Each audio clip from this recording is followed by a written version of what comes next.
Ya, pemirsa, seorang wanita di Yogyakarta tewas setelah melakukan suntik payudara di sebuah salon kecantikan. 2 orang ditangkap dan ditetapkan sebagai tersangka dalam kasus ini. SM, pria pemilik salon kecantikan di wilayah Depok Barat, Sleman, Yogyakarta ini hanya bisa tertunduk saat diperiksa tim Reskrim Polsek Depok Barat. Pria berusia 40 tahun ini terpaksa berurusan dengan pihak berwajib lantaran terlibat dugaan malpraktek yang mengakibatkan korban PK meninggal dunia usai melakukan treatment atau perawatan payudara. SM dibantu pegawainya Eka, 36 tahun, yang juga telah ditangkap bertugas menyuntikkan cairan ke payudara korban. Usai beberapa jam disuntikan cairan, korban pun mengeluh sesak hingga akhirnya meninggal dunia setelah dibawa ke rumah sakit. Setelah dilaksanakannya treatment itu 5 jam setelah dilaksanakan treatment, si korban ini mengalami kejang-kejang, kemudian dilarikan ke rumah sakit Sadewa, dan sesampainya di sana baru mendapatkan penanganan awal, si korban sudah dinyatakan meninggal dunia. Diketahui perawatan payudara sudah 5 kali dilakukan. Salon kecantikan yang telah beroperasi selama 1 tahun ini ternyata tidak mengantongi izin praktik dan pelaku juga tidak memiliki keahlian. Sementara tarif untuk sekali suntik, konsumen dipatok harga 2 hingga 2,5 juta rupiah. Udah berapa kali ada customer yang minta seperti itu? 5 kali, Pak. 5 kali. Dan yang keempat itu tidak ada masalah apa-apa? Enggak. Baru yang kali ini ya. Polisi masih menunggu hasil laboratorium terkait kandungan bahan kimia yang menyebabkan korban meninggal dunia. Kedua pelaku akan dijerat dengan undang-undang terkait praktik keafirmasian yang tidak memiliki keahlian dan kewenangan. Dari Yogyakarta, Budi Utomo, iNews melaporkan. Dan untuk mengetahui perkembangan terkini kasus tewasnya wanita usai suntik payudara di Sleman, Yogyakarta, kita telah bergabung dengan Panit Reskrim Polsek Depok Barat, Ibda Akbar Ramadan. Selamat siang, Pak Akbar. Selamat siang, Pak Gila. Pak Akbar, dari hasil penyidikan apa sudah dipastikan bahwa penyebab kematian korban ini akibat suntik silikon? Sampai saat ini kami masih tetap menunggu hasil otopsi resmi dari Rumah Sakit Bayangkara, Mbak. Karena memang kami butuh waktu untuk menunggu hasil laboratorium forensik kaitannya zat yang disuntikan kepada korban. Oke. Biasanya berapa lama hasilnya akan keluar, Pak Akbar? Perkiraan mungkin 1-2 minggu, Mbak. Baik. Oh, cukup lama ya. Dan dari 5 kali prosedur yang dilakukan oleh korban, Pak Akbar, baru yang terakhir ini berakibat fatal hingga berujung kematian. Apa bahan yang digunakan berbeda atau ada kesalahan dalam prosedur? Betul, memang kalau berbicara tentang bahan, memang sebelum-sebelumnya juga menggunakan bahan tersebut. Tapi memang pada saat disuntikan kepada si korban ini mengalami sampai meninggal dunia. Selanjutnya kaitannya dengan prosedur, sejauh ini memang dari salon tersebut sendiri pun juga tidak memiliki prosedur kaitannya dengan fasilitas pelaksanaan perawatan kecantikan berupa filler payudara ini, Mbak. Oke. Bagaimana dengan pasien-pasien lain, Pak, yang melakukan perawatan yang sama?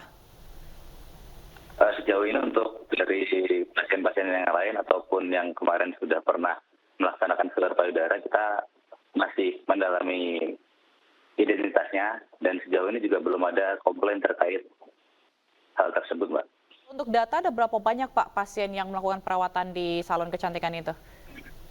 Informasi dari tersangka yang berhasil kita amankan ada 5 orang, Mbak. 5 orang yang melakukan perawatan yang sama gitu ya, Pak, dan sampai sekarang belum ada keluhan yang dilaporkan gitu ya, Pak ya? Betul. Tapi kalau dari hasil pemeriksaan kan ini katanya tidak berizin ya, Pak, kliniknya. Sebenarnya apa, Pak, latar belakang dari pelaku ini? Untuk latar belakang sendiri dari pelaku ini, untuk tersangka SM merupakan pemilik salon, riwayat pendidikan adalah SMA. Kemudian untuk satu lagi karyawannya yang juga kami tetapkan sebagai tersangka, latar belakangnya adalah lulusan D3 keperawatan. Jadi untuk pemilik salon ini latar belakangnya SMA, begitu. Apakah ini bisa menjadi kasus malpraktik gitu, Pak? Betul, untuk sejauh ini memang dugaan kami adalah adanya malpraktik. Apakah ada tersangka lain, Pak, yang ditangkap? Hingga saat ini kami masih menetapkan 2 tersangka. Belum Baik. ada untuk tersangka yang lain. Baik, dan kita akan tunggu hasil selanjutnya jika hasil laboratorium ya Pak ya nanti akan disampaikan. Baik, terima kasih Ibda Akbar Ramadan, Panit Reskrim Polsek Depok Barat, Sleman, Yogyakarta telah bergabung di Ainus Siang. Salam sehat selalu. Nah, pemirsa, dari informasi lainnya, seorang ibu di Tangerang Selatan, Banten tega melakukan perbuatan asusila kepada anak kandungnya yang masih balita. Parahnya aksi pelaku sengaja direkam dan viral di media sosial.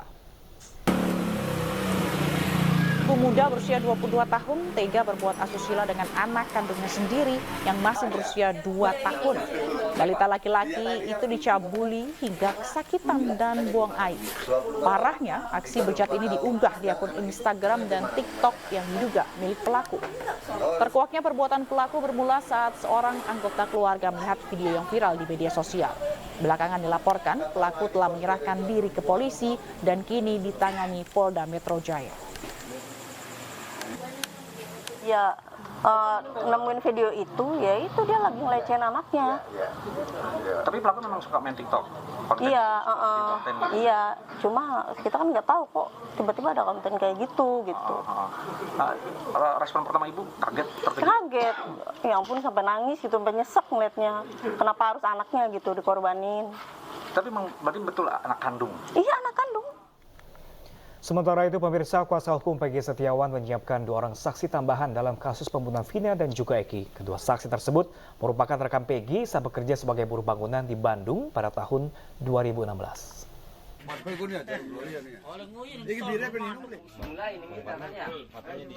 Setelah pemeriksaan 3 orang saksi rekan Peggy, yaitu Suparman, Ibnu, dan Suharsono, kuasa hukum Peggy Setiawan menyiapkan 2 orang saksi tambahan.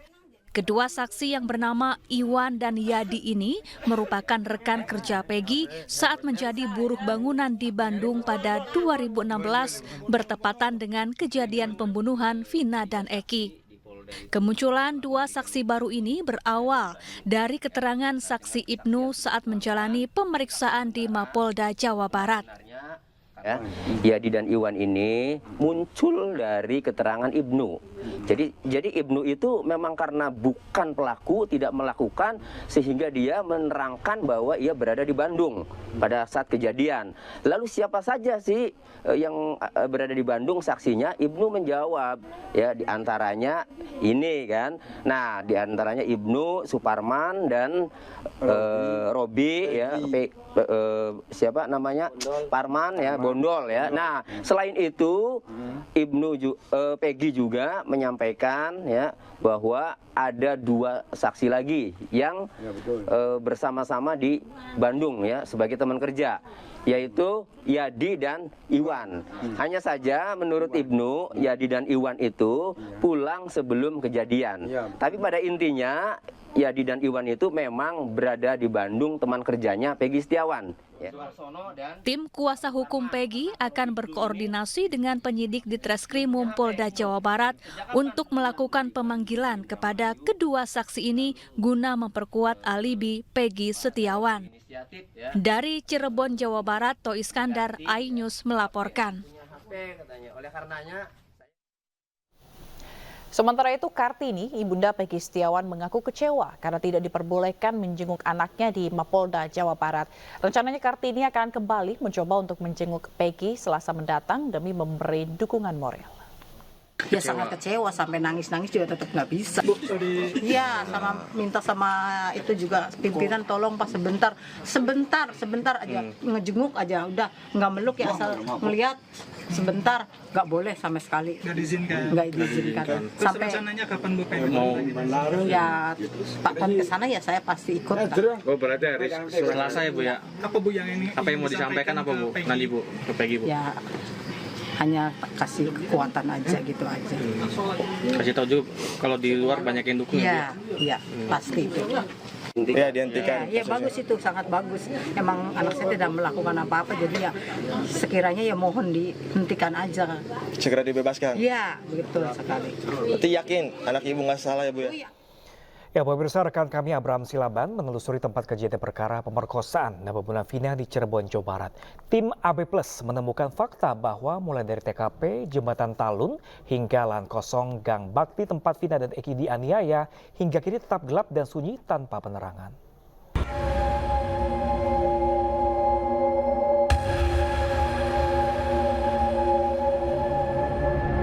Sobat, saya akan mengajak Anda untuk melihat ya. Persis kami melakukan tapping siaran ini di atas jam 7 malam, jam di mana peristiwa tragis itu menimpa almarhumah dan kekasihnya. Oke, boleh nyalain lampu? Nah, ini lokasi yang tergolong sepi ya. Coba dimatiin lampunya. Nah, gelap sekali. Ini adalah suasana di sini tanpa penerangan. Sepi, yang ada hanyalah suasana kendaraan yang melintas. Tapi yang jelas di tempat ini disebutkan menjadi salah satu tempat di mana kedua korban mengalami penganiayaan. Coba nyalain lagi. Nyalain lagi. Oke. Kita akan lihat lokasinya. Nah, kalau kita lihat di lokasi, di sini persis nih. Anda bisa lihat nih.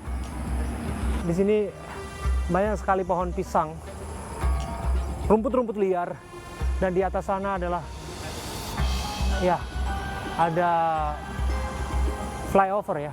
Di tempat ini disebutkan komplotan ataupun kelompok geng motor 11 orang dengan keji menganiaya almarhumah Vina dan juga kasihnya Eki yang juga disebutkan menghembuskan napas terakhirnya. Di sini sendiri ini, Mas Akbar, memang sepi kayak gini setiap harinya? Setiap hari seperti ini. Ini kan saya lihat ada lampu-lampu nih sebetulnya ya. Andai kata misalnya orang teriak di sini, minta tolong misalnya, atau ada orang yang merintih kesakitan, kencang dan lain sebagainya, kedengeran nggak sih sebetulnya, Mas? Sebenarnya ini pabrik tuh gudang baru. Ini baru. Emang sebelum dari sebelumnya sini ini kosong juga mati ya. Kosong semua. Di sini juga kosong. Emang jadi kayak pas segitu loh, tempatnya sepi, sunyi. Oh gitu. Pepohonan ini disebutkan di belakang pohon ini aksi keji penganiayaan dilakukan, pemukulan dan lain sebagainya dilakukan oleh komplotan geng motor.